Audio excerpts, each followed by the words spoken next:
But the position of how I operate today, it was a very important piece of advice, because without that kind of management that we actually need in a very large kitchen with a large brigade, it would physically not have worked. Because it's not just about the cooking, it's so much more. You have to learn about costs, you have to learn how to please the customers, and you have to learn how to motivate people, you have to learn how to actually get the best out of people. And that's what I took away from that piece of advice, and I often tell people it was an important piece at the time. Brilliant. And obviously that's a management side. I know, Rob, you mentioned that you're only as good as your last meal was your best piece of advice. Yeah, really, I just left 2 years day release at Farnborough Tech, and I was probably about 19 then, all them years ago, and I was very much confident, I was high-flying. And back in the restaurant, you know, I think the secret for me was that I thought that I was never going to, you know, not achieve anything. Everything I was going to produce was going to be great, which is fantastic as a youngster. But I did make some mistakes, and I got pulled to one side. And then words were said to me that you're only as good as your last meal, first plate to last plate, and remember that. That last meal that goes out is important, and that's what you'll be remembered for. And I think that sets a standard for me, and it made me kind of realise that actually, first plate to last plate, getting that last meal right, you're remembered for that, but you're remembered then for the consistency that your kitchen deserves and also your customer deserves. Brilliant. Glenn, is that something that you would agree with?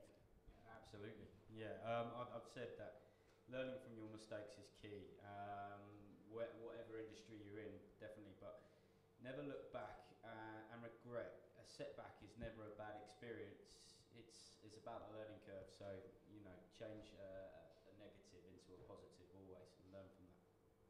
Brilliant, okay. And Ruth, I'm going to come to you next. Yeah, I think probably the same advice from Mr. Williams on the end, but the only difference is it was him giving it to me, not somebody else. And yeah, just I think find somebody in the industry who you can trust, who will always tell you the truth and give you that real honest advice. Brilliant. And Alan, anything to add?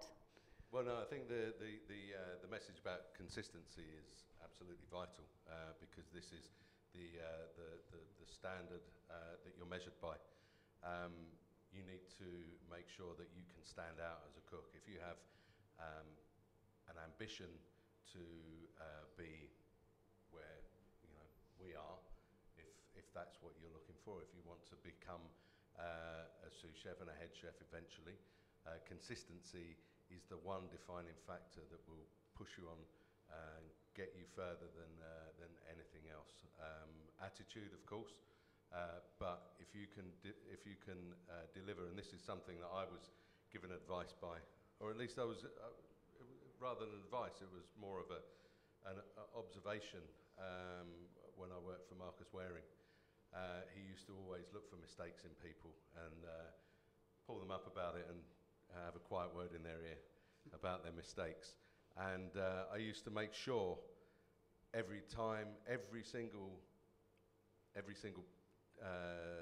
table that we were sending, as soon as that table was gone, I would set back up my section. I would clean down. I'd put my knives back in the right place, all my little, you know, bottles of sauces and whatnot. I would wipe my stove, get everything back organised, and he'd turn around ready to nail me for being untidy or not ready for the next table. And he said, you know what, I've never been able to catch you out. I turn around and every time I look, you're back to where you were before. So that's something, and I held on to that. And that was something that then after that I thought, well, if he's told me that once, I can't fall into his trap. So I made sure that, you know, I was super consistent every single time, not just with that, but with my cooking as well. So every piece of fish, every piece of meat, every vegetable, whatever it was I was doing was immaculate. And that's the sort of thing that if you can get that into your head, and you might not be quite as, I don't know. It's not as easy as it sounds. It's not, but if you can do that, then your head starts to come up against your peers, and you start to become noticed. And I think that if you have an ambition to make it in the industry, you've got to be noticed. Brilliant. And obviously that's the advice that you received, but what advice would you give to these guys sat in the audience? Now, Ruth, I'll come to you first, because it's not been that long since you obviously were at Westminster Kingsway. Well, So, yeah. So what would you say to these guys who are embarking on a career in hospitality? Yeah, I think, you know, like you see a lot of chefs on TV, wherever, and they all look very glamorous and it looks like an amazing career. Just be aware that it is hard work, and as long as, you know, as long as you're committed and you're willing to spend hours, weekends, holidays, sounds horrible, but you get a lot back as well. And I think you've got to look for those times when you get that sense of achievement, because they're what's going to drive you through. You know, if you get a great comment from a customer, that means more than anything, I think. And just hold on to those, because it's going to be hard. Remember the good bits. And Glenn, you said that you should never think you know it all. Do you want to explain that a little bit more? Absolutely. There's a lot of youngsters out there who think that they know it already, and that there is many ways to cook a different recipe out there. So never think that you think you know it. I think you have to challenge yourself, and if you want to be the best chef, then you want to know how to do the best recipe. So go out there and test it and experiment, and that's where I've got to, by just experimenting outside of the kitchen, also following people's recipes, but trying to make it better at the same time. So test it, try it, and always don't be afraid to ask a question, because if you're not sure, challenge it, because if you miss that point, then you can never go back. So if you feel like today, at the end of this, feel like you want to ask that question, that's going to help you, then do it, honestly. Okay. That's it. And John, you obviously have a lot of young chefs coming through your kitchen, and you do the apprenticeship scheme with the... There's a couple of things that are very important to me, and I think there's too many chefs not grasp this. First and foremost, if you think that you can go somewhere and learn what a job is, especially in a big kitchen, it will take you 3 years minimum. And so many people just think they can flit in and out of the kitchen, say, well, I've worked there. You know nothing about the place. You have to learn the core of what's making that kitchen work, how good it is or how bad it is, but go to the very, very best that you can. Go to the best chef, the best kitchen, the best restaurant, whatever, but go to the very best. But don't give up. It's very, very difficult at times. When you're young, you always think there's something greener or better on the other side of the road. It's not. What I would say to you is just literally have a little bit of courage, work hard, because it is a fantastic industry, but you have to put an energy into it. It doesn't come from nothing. And the magic number for me is 3 years as a minimum, because I promise you, you have to get into the inner core of any establishment, because the people that are working in that inner core are the people that are really learning.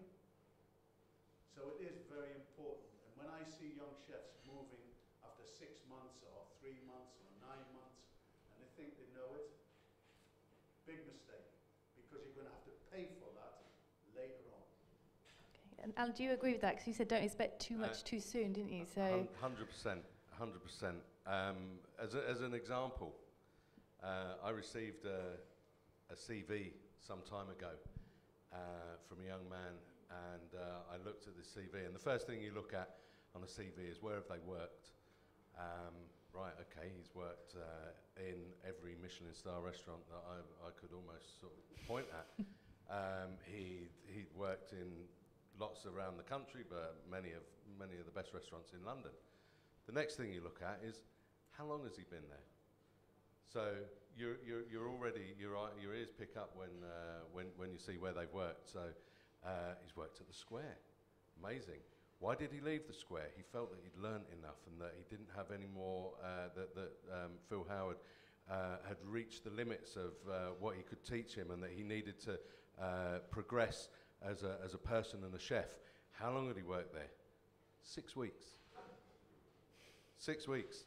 In fact, this young man had about 25 restaurants on his CV, and he hadn't worked more than 6 months in any one of them. Most of them were 4, 5, 6 weeks, maybe a couple of months.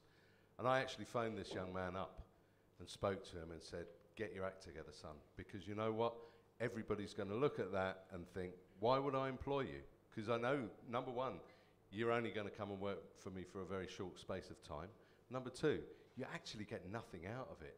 We get very little out of you, because don't be mistaken. This is a two-way street. Okay, we employ you because we want something from you. We employ you because we want to employ good young chefs who are going to grow, learn, and become very, become valuable to us. Number two, we give to you because we're enhancing your careers. We're going to teach you everything, like John said. You know, we're going to teach you to manage, teach you to cook, teach you to be a rounded chef.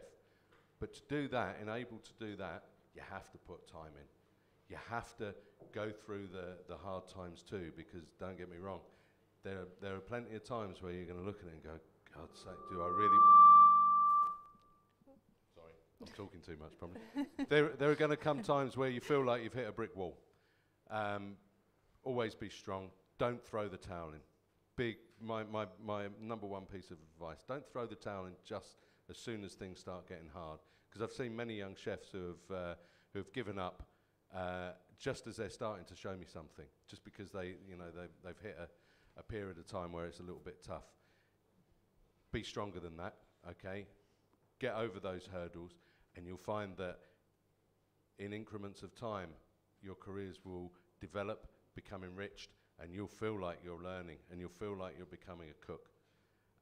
So absolutely what John's saying, you know, give it 3 years. If you can give it 3 years, you will know everything. Get under the skin of the restaurant or the kitchen that you're working in, and build yourself a foundation. That foundation will now set you up for life. Okay. Okay, well that leads into my next question quite nicely about, I'm sure everyone here has got goals, and I'm going to stay with you, Alan. And you said that the goals that you set yourself were to work with the best chefs, is that right? And has that changed as you've kind of matured and you've developed in your career? Obviously those goals obviously change as you progress. Yeah, I think my career path has been somewhat unconventional. So I didn't leave college, and I did leave college and go to work in good restaurants. I worked at the Champignon Sauvage, which had 2 stars. I worked in a restaurant called Les Alouettes, which had a Michelin star. I worked in several very good restaurants. During my formative years, I then kind of skewed around a little bit and became a snowboard instructor for a few years, and then came back to cooking properly. But I had a very clear path that I wanted to follow. Number one, I wanted to work from one end of the industry to the other. I wanted to know what it was like to cook for large numbers. I wanted to know what it was like to cook in a pub or a brasserie. I also wanted to know what it was like to cook in a 3 Michelin star restaurant. And I've cooked from absolutely pubs and sort of casual dining restaurants, all the way to being sous chef for Gordon Ramsay in his 3-star. So I got to understand what every part of the industry was about, and I stayed for a long time in these restaurants and in these kitchens to make sure that I knew everything about it. So yeah, there you go. Okay, and Glenn, yours was more money motivated, wasn't it? You said you set your goals of, I want to be earning this much by this age, is that right? Yeah, absolutely. And at the same time, I wanted a life balance. I mean, I had children at an early age, so spending time with them was crucial to how, one, I wanted to take my career in what direction, and two, still retain that passion for cooking, but ultimately spend time with my children. So, yeah, and Compass gave me that opportunity. So I worked really hard those first 3-4 years in Hilton, did my apprenticeship, obtained my MVQ level 2, learnt some fantastic skills as well as some social skills, probably too good because I ended up with 2 children in less than 2 years after obtaining that, and then went into contract catering because that gave me that work-life balance, but at the same time I could cook at a high level at the same point. So there are opportunities, and that shows you outside of Michelin star, outside of the pubs, there's ways of being able to still obtain and learn those skills, but work Monday to Friday. And luckily, Compass such a big company, as Rob will know, so many different diverse sectors within Compass, whether it be education, business and industry, working in the banks, cooking Michelin star level food for those guys. I got to learn all of those different sectors within a sort of 7-year period with Compass, and that kind of set me on my way into the food development path. But we'll get to that, I guess, further on in the questions. Thank you. And Ruth, you've achieved a lot in quite a short period of time. Were those all goals that you wanted, such as winning Young National Chef of the Year and things like that? Were they goals that you set yourself?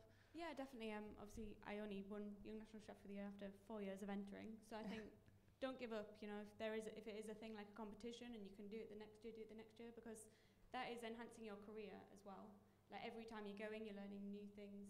But also have marginal goals. Like don't just have, you need one big end goal, but that's not going to happen overnight. And if you don't have the little marginal goals that are going to kind of keep you motivated, then you're going to kind of maybe lose a bit of faith, like I'm never going to reach that goal. So every day I do something that, I want to improve this tomorrow. I want to get a little bit quicker at that. I want that to be a bit more refined.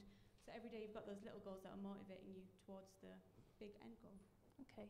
And I want to ask all of you whether you think you succeeded at all of the goals that you set yourselves, but also if there was ever a time that you thought maybe you'd chosen the wrong path within your career. And I know you said that when you were taking green tops off 2,500 strawberries, that you did question your career choice. So I was actually in Germany, 15, 16 years old, just doing the latter part of my education before I came back to the UK. I remember walking into a kitchen surrounded by Scandinavians and Germans, so there's a language barrier. But I went in there first day and he pointed me towards endless crates of strawberries, and he said, "I'd like you to, I won't do the Scandinavian accent, the German accent, I'd like you to take the green tops off all of them strawberries."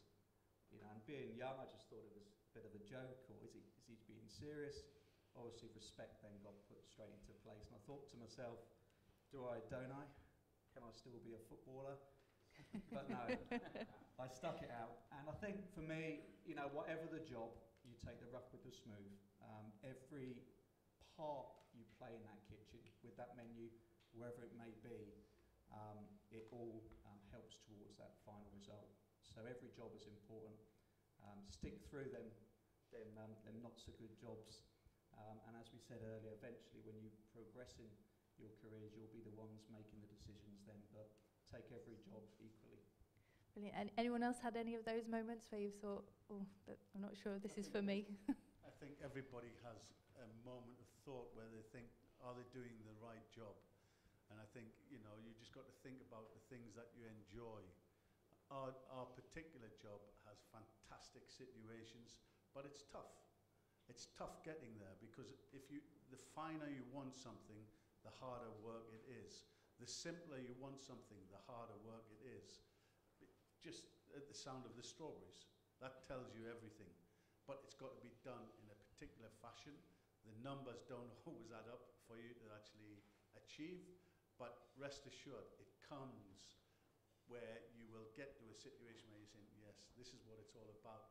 And the enjoyment is there in our industry for you to find that. So don't worry about it. You will question. If you don't question it, there's something wrong with you, I think.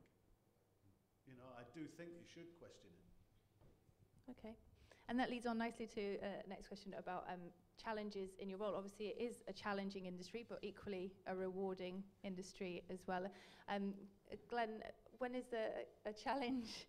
Well, can you tell us about a challenge? I know that you told me. You were going to ask me about this one. So within my role, I look after the development for a casual dining brand called Las Iguanas. So it's not high-level food by any means in terms of presentation, but we've still got good chefs and they're still doing a lot of scratch cooking. And as long as we'll maintain that, I'll stay with Las Iguanas, because they offer something different to our competitors in terms of fresh food, playing with innovative, unique ingredients as well, and a completely different genre, which is South American food. So there's lots to tap into. But consistency is key as well at the same point, because we want our customers to keep coming back, but we know that having to head up a restaurant chain of 55, it's driving that consistency is always going to be difficult when you've got lots of chefs, lots of different attitudes, and they all think they know better as well. So obviously I get to travel around these restaurants a lot, so when I see certain issues, I'm not the guy who's going to go into the kitchen and rip their heads off. I want to understand what the situation is. I know these guys are under pressure.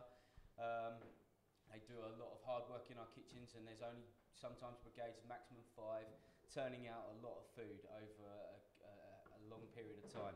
So first and foremost, I want to go in, understand what they're doing, and what this scenario I call a shit sandwich, by the way. So my first slice of bread, I'll understand what they are, be nice, get to know, because some of these chefs I haven't met before as well, and I want to understand why they've just served that to me. So then I go into the shit filling, basically. You know, tell them what they've done wrong with their recipe, why have they done it that way, and then again, understand. And then the final slice of bread is be nice again. Help them out, develop with them, you know, show them how they have to do the recipe if I have to, but that's basically it. You know, it's a continuous development within that role. So, you know, no one's going to get it perfect. We do ask too much sometimes, but rather than just rip their heads off, we've got to support them in these situations as well. Brilliant. And anyone else faced a challenge in their role, and kind of how you have dealt with that? There's a challenge to everything that we actually do. I think it's very, very important. Myself, the biggest challenges that I've ever had was definitely when I went as a new head chef into a new establishment. It's about setting new ground rules. It's about actually fitting into the establishment that you're actually working for. If it's a particular establishment, they will want a particular style, and you have to fit into that. But you also have to make the changes that you need to increase the quality, to make sure the customer's getting a better experience. So these things are vitally important in your thought process of how you actually tackle those situations. It's no good just going in and saying, okay, we're changing this, especially with it, if it's a large hotel that's been running for over 100 years. You know, they've been running 100 years for some reason. So it's about feel, it's touch and feel, and how you actually move. I prefer to go in very slowly, actually analyze what's being done, and then every day, every single day, change something. I've been in the Ritz 14 years plus, nearly 15, and I like to think every single day something changes somewhere, but very subtly. You don't want to frighten off the customer, but you have to evolve. There's an evolution.